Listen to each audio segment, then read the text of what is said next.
Guys, कैसे हैं आप? नमस्कार। तो स्वागत है आपका मेरे चैनल में राजश्री में। आज मैं आपको कुछ ऐसी बातें बताऊंगी। अक्सर हमने देखा होगा कि लोग बहुत दुखी रहते हैं। वो यही बोलते हैं कि हम लोग इतनी पूजा पाठ करते हैं, पूजा पाठ करने के बावजूद भी हमें सुख नहीं मिलता, या हम जो चाहते हैं हमें वो नहीं मिलता।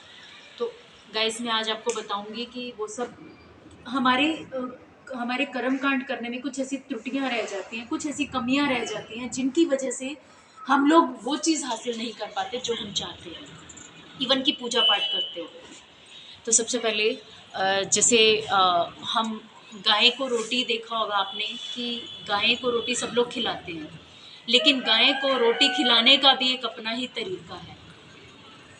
वो कैसे खिलाया जाता है मैं आपको बताती हूँ। कई लोग गाय को रोटी जब खिलाते हैं तो बिना नहाए धोए ही किचन में चले जाते हैं और गाय के लिए रोटी निकाल देते हैं, जो कि बिल्कुल तरीका गलत है। तो दोस्तों, आपको जब भी गाय माता के लिए रोटी निकालनी हो तो सबसे पहले आप किचन में नहा धो के जाइए। नहा धो के सबसे पहले अन्नपूर्णा माँ को आप प्रणाम कीजिए, और उसके बाद जो है आप नहा धोकर सबसे पहली रोटी आटा गूँथें। आटा गूँथ के सबसे पहला जो है पेड़ा भी आप छोटा नहीं, थोड़ा बड़ा बनाइए, ताकि गाय माता के लिए वो सफिशिएंट हो। तो वो बड़ा पेड़ा लीजिए और उस पर एक हल्दी का टिक्का लगाइए। हल्दी का टिक्का वैसे तो लोग थर्सडे को ही लगाते हैं, लेकिन आप डेली लगाइए, वो अच्छा होता है। तब वो आप रोटी सबसे पहली जो है इस तरह से आप गाय माता की बनाइए। जैसे ही वो रोटी पूरी बन जाए तो उसको जो है आप देसी घी लगाइए।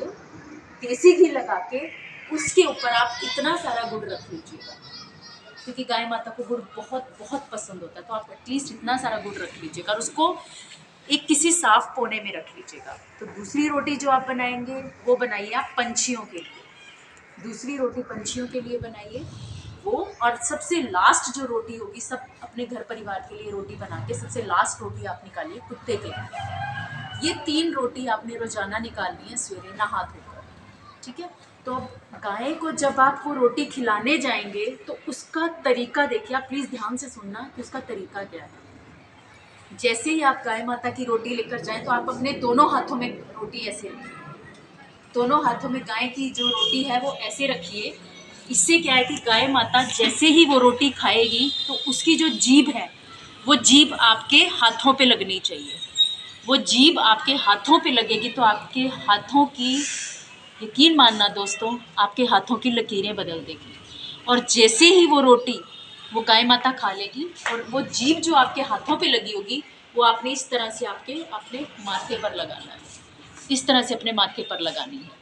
तो इससे क्या होगा दोस्तों, आपके हाथों की लकीरों के साथ साथ आपके माथे की भी लकीरें बदल जाएंगी। तो ये जो है आप करके देखिए दोस्तों, ये एक रामबाण है अपनी किस्मत बदलने का।